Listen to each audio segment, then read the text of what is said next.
Você sonhou com a cor azul? Teve uma pessoa que a cor azul se destacou no sonho dela e ela compartilhou conosco. Diz o seguinte: Oi, eu sonhei que meu tio usava roupas azuis e estava distribuindo bíblias azuis da mesma cor. O que significa? Azul puxado para o azul royal. O que será? Então, na verdade, esse azul não pode ser entendido como claro, porque o azul royal já não é mais para claro, né? O azul royal já é mais para escuro. E as roupas do seu tio eram azul, a Bíblia é azul. Então, a cor azul representa o que é masculino, representa o macho.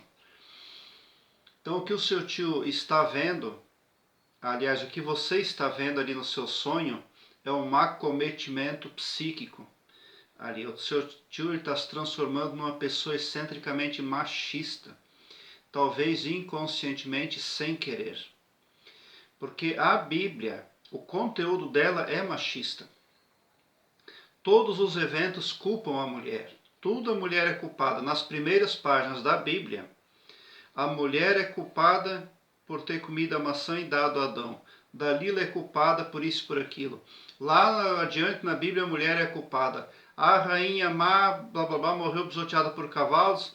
Então, se você olhar bem, né, o rei Davi caiu porque viu uma mulher lá e tudo na verdade recai sobre a mulher.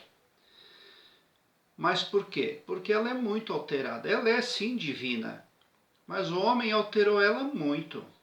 E ele pode alterar, porque na Bíblia está escrito, Deus disse, segundo a Bíblia, para os humanos, vós sois deuses. Então, um Deus decide alterar a Bíblia, ele vai lá e altera. Cadê os relatos acerca da vida de Jesus Cristo dos 12 aos 30 anos? Não existem. Por que não existem? Porque foi subtraído. Se Jesus Cristo, aos 7, 8 anos, já chamava atenção lá no templo, com a pregação, com a fala dele, imagina com 15, 16, 18, 20, 25 anos. Ele não se tornou menos importante em nenhum momento da sua vida. No entanto, para os escritores, para os editores da Bíblia ao longo desse tempo todo, não é bem assim na cabeça deles. Tanto é que foi subtraído todo esse conteúdo aí. Jesus Cristo é sim o seu Filho Santíssimo do Todo-Poderoso, Ele é nosso mestre, Ele é nosso advogado e nós devemos de estar conectados com Ele 100% do tempo. Mas a história sobre Ele na Bíblia foi totalmente alterada e inclusive subtraída. Mas, do ponto de vista lógico, o que você está vendo ali, quando você vê o seu tio carregando, usando roupa azul, carregando Bíblia azul, você está vendo uma pessoa que ela está com comprometimento psicológico. Ela está sendo machista. Teve uma pessoa que eu conheci, que até eu era criança na época. Criança não, eu tinha uns 14, 15 anos. E eu fui visitar, era um pessoal muito religioso, que andava em igrejas, etc.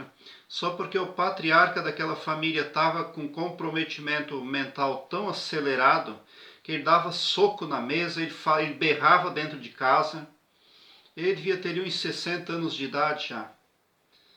Mas ele era esquizofrênico. Porque ele lembrava das coisas da Bíblia e tinha que ser assim, ele batia na mesa, ele era na verdade um terror dentro de casa. Eu fui lá visitar a família dele, na época eu me lembro disso. É claro que isso é um caso à parte, é um caso isolado, tá? Mas é isso aí que você está vendo. Então as pessoas, elas se deixam levar pela zona de conforto, porque é isso que acontece quando a pessoa estuda uma ciência, estuda algo só por um ponto de vista, né? Qual é o verdadeiro tipo de seguidor que Jesus Cristo espera? É aquele que esteja sondando e aprendendo o tempo todo sem parar, porque as coisas mudam. O próprio Jesus Cristo, quando esteve aqui na Terra, ele falou para o pessoal: vocês estão ultrapassados, pessoal.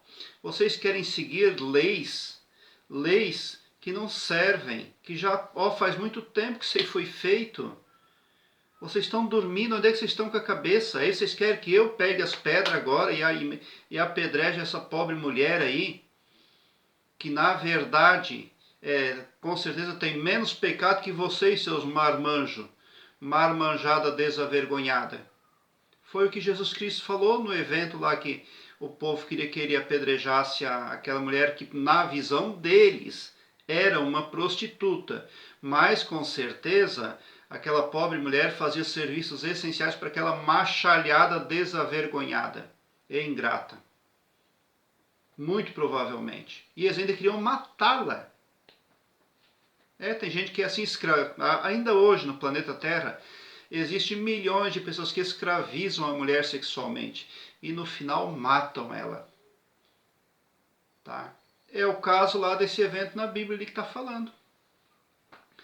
Então, a cor azul ela é a cor do masculino. O azul, se ele não é claro, quer dizer que a psicologia da pessoa está se ofuscando.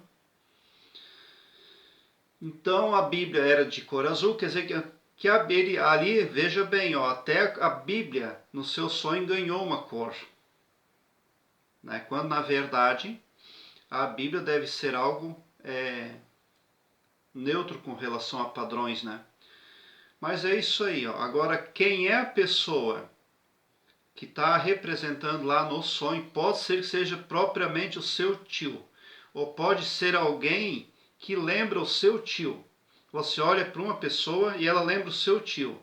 E o seu subconsciente alocou a figura do seu tio nesse lapso noturno aí do sonho, mas na verdade o seu subconsciente quer apontar para outra pessoa.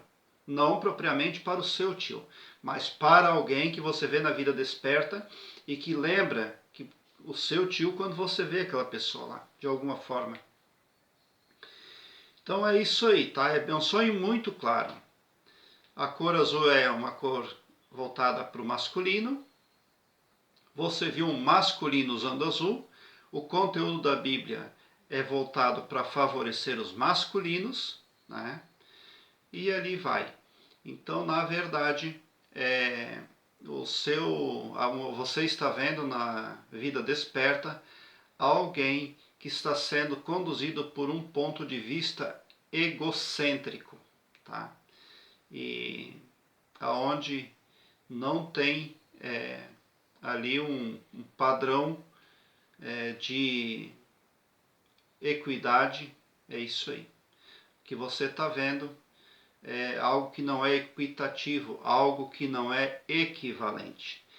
Porque a mulher, o feminino, ele é equivalente no cosmos, em tudo, tá?